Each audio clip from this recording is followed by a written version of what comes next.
दाङको गडवा गाउँपालिका वडा नम्बर 1 बौराह अर्थात् पुरानो दुमै गाउँ।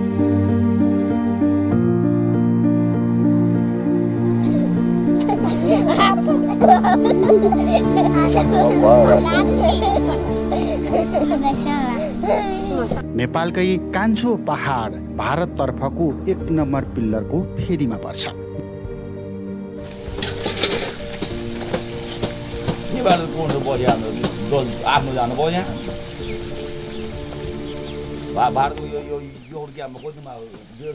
गुजुबुज्जा मिलेको सानो बस्ती, यो बस्तीको नजिकै महेन्द्र राजमार्गले थुप्रै विकास र समृद्धिको लहर ल्याएको छ। राष्ट्रिय गौरवको आयोजना कालाकाटे सिक्टा सडक खण्ड पनि यो गाउँबाट नजिकै पर्छ। दाङको कालाकाटेबाट बाँकेको नेपालगञ्ज जोड्ने सडक 2076 सालबाट निरन्तर बनिराखेको छ, तर भालुवाङ कालाकाटे बजारबाट झन्डै 3 किलोमिटर पूर्वमा पुगेपछि बौराह अर्थात् पुरानो दुमै गाउँलाई विकास, सम्भावना अनि समृद्धिले कित्ताकाट गरेर छाडिदिएको छ।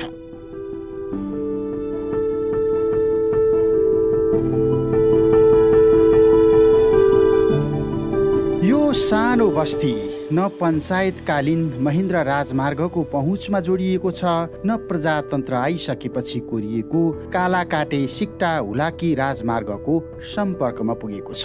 अँध्यारो खोलाको बाटो करिब 3 घण्टा उकालो पैदल हिँडेपछि भेटिन्छ यो दुमै गाउँ अर्थात् बौराह क्षेत्र।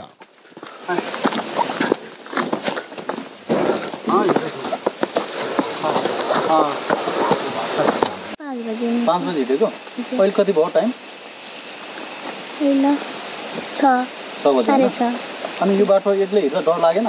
नै लाग्दैन डर? अनि कति वर्ष भयो? 15 वर्षको मान्छे, अनि यो बाटो हिँड्दा त्यस्तो डर भन्ने केही पनि लागेन? नै। हो, नाम के हो बहिनीको?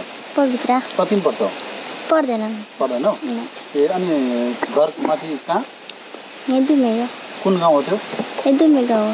ए, दिनकै तलमाथि एक्लै गर्छौ? दिनकै त गर्दैन, कहिले कसो हुन्छ। अनि पछि बर्खामा जाँदा समस्या हुँदैन बाटो? बर्खामा जाँदैन। तल जान मिल्दैन? नै। नमस्कार। एकदम हजुरहरू गाउँतिर पनि हो यसरी कुर्सीमा बन्न पाइने रहेछ त है।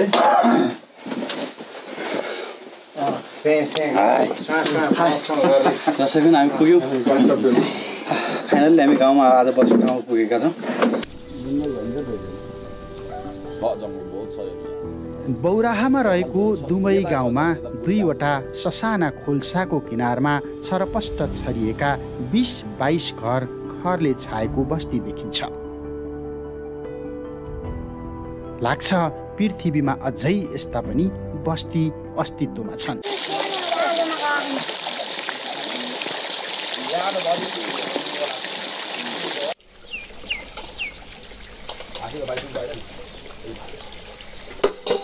न सफा पिउने पानीको स्रोत, न राष्ट्रिय प्रसारण लाइनमा पहुँच, न विद्यालय, न स्वास्थ्य चौकी।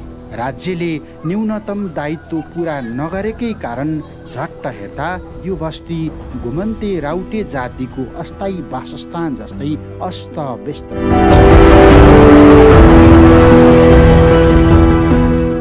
तैपनि पुस्तौँदेखि यहाँका नागरिक यो थाक थलो कुरेर बसिरहेका छन्। हैन, देखिन भए पनि नेता आउनुपर्छ के? पर्दैन? पर्छ नि त। यहाँको तपाईँहरूको उन्नति र प्रगति जब हुँदै जान्छ, तपाईँहरूले जब यहाँ राम्रो गर्दै जानुहुन्छ, त्यसपछि तपाईँहरूको यहाँ आउने। दुमैवासी भन्छन् हाम्रो ठुलो सपना छैन, हामीलाई मान्छे हिँड्ने फराकिलो सडक बनाइदिएको छ। लुम्बिनी प्रदेशका अरू नागरिकले जस्तै औसत मान्छे भएर बाँच्न पाएको छ। गडवा गाउँपालिका वडा नम्बर 1 का वडा अध्यक्ष बाबुराम अधिकारी सहितको हाम्रो टोली यो दुमैको अनकन्टार बस्तीमा पुग्दा गाउँलेहरू निकै हौसी। पहिलो पटक हामी पुग्दा हाम्रा लागि यी गाउँलेले भोगिरहेको दैनिकी नै अनकन्टार अक्करे भिर जस्तै अत्यास लाग्दो।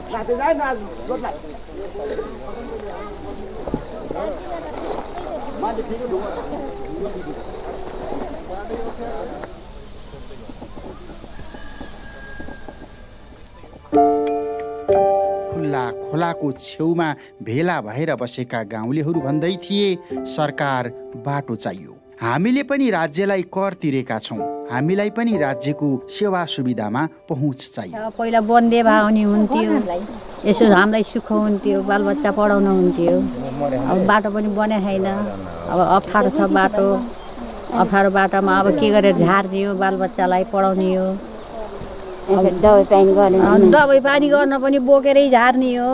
अप्ठ्यारो छ बाटो। अब खानपिन रासन पानी ओसार्न पनि अब बोकेरै ल्याउने हो। गाडी साडी हिँड्ने बाटो त त्यस्तै हो हजुर। अब यो गोरेटो बाटो भए पनि बन्दियो भने यस्तो हिँड्न हुन्थ्यो।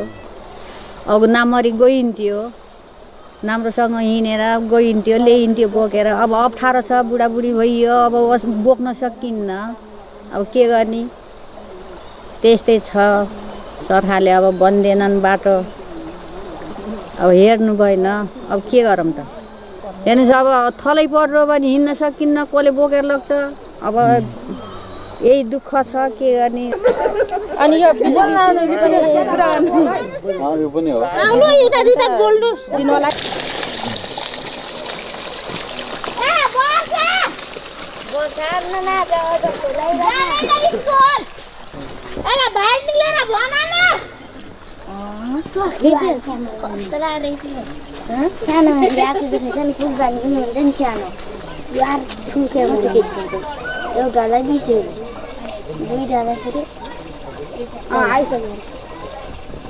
एकदमै दुःख हो कि, किनभने चाहिँ अब सानैमा पो केटाकेटीले अब सिकिहाल्छन्, अनि ठुलो भएपछि त अब इच्छै राख्दैनन्। एक दिन गयो, अर्को दिन अब जान दुःख मान्छन् कि, धौ हुन्छ, जानै मान्दैन। अब एक दिन गयो, अब हप्तामा 2 चोटि जान्छन् अनि बस्छन्, धौ हुन्छ। हामीलाई त एक दिन हिँड्दा अर्को दिन हिँड्ने मनै लाग्दैन। अनि 8 वर्ष त कुर्नै पर्छ होला कि।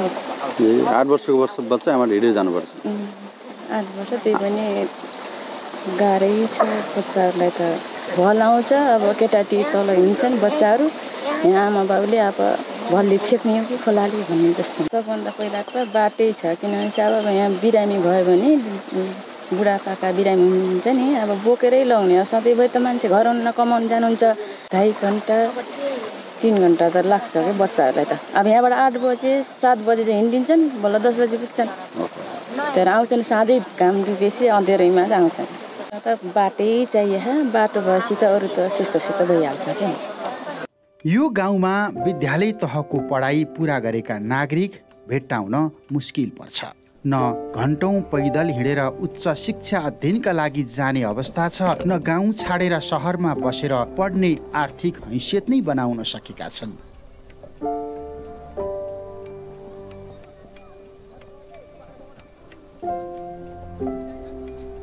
एक वर्ष अघि खुलेको एउटा आधारभूत विद्यालय पनि रित्तै छ। दैनिक 6 घण्टा अनकन्टार बाटो छिचोलेर ओहोर दोहोर गर्नुपर्ने भएपछि बालबालिकाहरू विद्यालय जानै मान्दैनन्। पनि अब अरूभन्दा पनि बाटो अलिक सहज गराइदियो हुन्थ्यो। झोलमे पुलहरू 2टा आवश्यक देख्छु, त्यहाँनिर बनाइदिए अलि यहाँको बच्चाहरू, अलिक ठुलो बच्चाहरू पढ्न जान्छन् 2-4 जना, कहिले बाटोबाटै फर्केर आउँछन्। अनि त्यो बच्चाहरू कमसेकम बाटोबाट फर्केर त आउने थिएनन्, उनीहरू स्कुल पढ्दै आउँथे, केही कुराहरू सिकेर आउँथे। अनि उनीहरूले सिक्यो भने यहाँको अरू सानो भाइ बहिनीहरूले सिकाउँथे बच्चाहरू। यत्रो 2 घन्टा लाग्छ सर, मलाई नै 2 घन्टा लाग्छ। म 8 बजी घडी हेरेर 8 बजी हिँड्छु, 7 बजी खाना खान्छु सर। अनि अब 8 बजी त हुन्छु ठ्याक्कै यहाँ आउँदा। स्कुल पुग्दा त 10:15 नै हुन्छ, कहिले अझ बच्चाहरू आउनुहुन्न, अनि घरमै पुग्दा यताउति त 10:30 नै हुन्छ। अभिभावकको अनुभूति छ, दुःख सुख गरेर पढाउन त सकिन्थ्यो, तर भिर जङ्गल खोला खोल्साको बाटोमा कसरी बालबालिकालाई पठाउनु? विद्यालय पठाउँदा युद्ध लड्न पठाए जस्तै लाग्छ। हेर्नुहोस्, पढ्दा हुन्, अब खै देखिनन् गएर सरकारले पहिला हामीले पढेन बाटो। अब मेरा छोराछोरी कोही नपढेर अहिले नानातिनालाई लिएर आउन परेछ। कोहीले को भन्ने कसैको ढङ्ग छैन मेरा छोराछोरीको। 9 भएन छन्, हेर्नुहोस्, 5 बजी छोरा छन्, 4 बजी छोरी छन्, कसैले को भन्ने ढङ्ग छैन।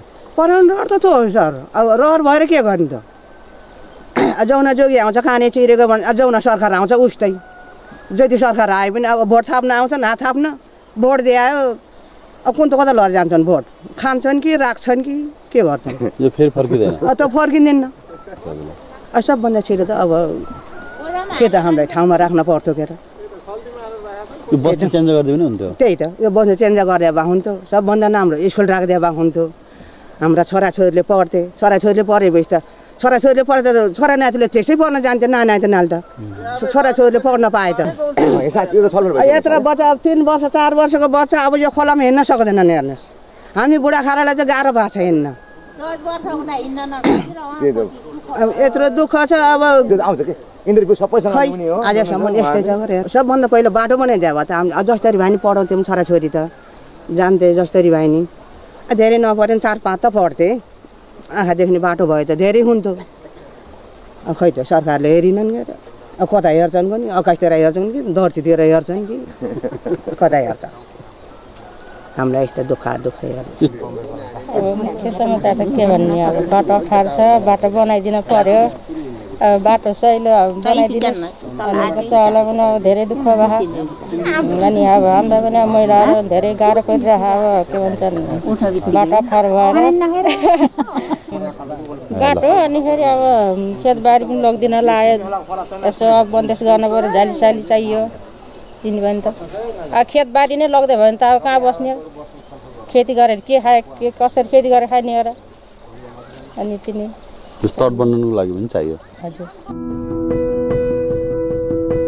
विकास समाजको सभ्यता हो समाजको हरेक आवश्यकता र भोगाई विकासमा निहित हुन्छ विकासले नै समाजलाई सभ्य बनाउँछ दुर्गम दुमैका नागरिकले आफ्ना सन्तानलाई पढाएर सभ्य मान्छे बनाउने सपना चाहिँ नदेखेका होइनन् तर एउटै कुरा बाटो छैन 3 घण्टा परको विद्यालय जान नसक्ने भएपछि अधिकांश बालबालिकाको बाल्यकाल खेतालो गोठालो बनेर बितिराखेको छ बाख्रा पालन यहाँका नागरिकको जीविकोपार्जनको प्रमुख आधार हो स्थानीय अथवा प्रदेश सरकारले सञ्चालन गरिरहेको सिंचाई मल बिउ अथवा मौसमी तरकारी खेती जस्ता कार्यक्रमले यो बस्तीलाई छुन सकेको छैन समय समयमा स्थानीय सरकारका प्रतिनिधि पुग्छन् तर दुमैवासीको दुःख 20को 19 हुन सकेको छैन वडा अध्यक्ष बाबुराम अधिकारी भन्छन् मेरो पहुँचले भ्याएसम्म दुमैवासीको दुःख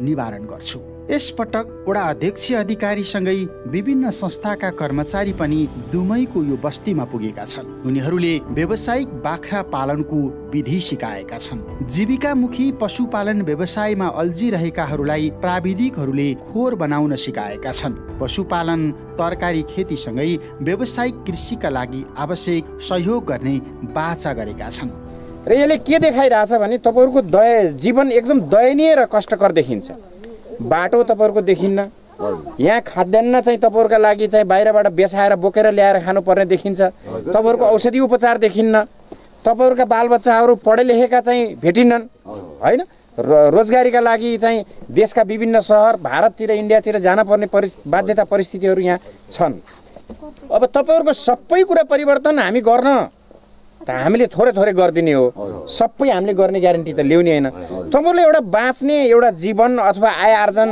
पैसा कमाउने रोजगारी सिर्जना गर्ने भन्ने चाहिँ हामीले थोरै भए पनि सपोर्ट होस् तपाईहरुलाई एउटा विवेक आइडिया अथवा चाहिँ त्यो खालको चाहिँ कुराहरू हामीले सिकाउने हो तपाईहरुलाई त्यसका लागि हामी आएको हो हैन भनेपछि अघि बसन्त सरले यो कुरा प्रष्ट पारिसक्नु भएको छ बाख्राका बसाइका खोरहरू कसरी बस्ने हैन हामी मान्छे पनि कसरी बस्ने त्यो बाख्रा तपाईको व्यवसाय हो त्यो पालन हो तपाईहरुको चाहिँ त्यसबाट उत्पादन गर्नुहुन्छ त्यही नै तपाईको खाने लाउने बाटो हो भने त्यसलाई चाहिँ तपाईले चाहिँ एउटा व्यवस्थित बनाउनु पर्छ भन्ने सोच तपाईहरुले लिन जरुरी छ र सरले भनिसक्नु हो यहाँ कुनै त्यस्ता खालका चाहिँ ठूला समस्या छैनन् तपाईसँग बाख्रा निर्माण गर्नका लागि चाहिने काठपात खाँबा बला बल्लीहरू अथवा चाहिँ त्यसका दोर चिरपट त्यसका पटराहरू तपाईहरुले सजिलै पाउन सक्नुहुन्छ र त्यो खोरको बनाउने तरिका अघि सरले भनिसक्नुभयो कति अग्लो चाहिँ खोर बनाउनु पर्छ कति अग्लोमा टाँड बनाउनु पर्छ र बाख्राका बड्केउला पिसाबहरू सहजै रूपमा चाहिँ बग्न सक्नुपर्छ कि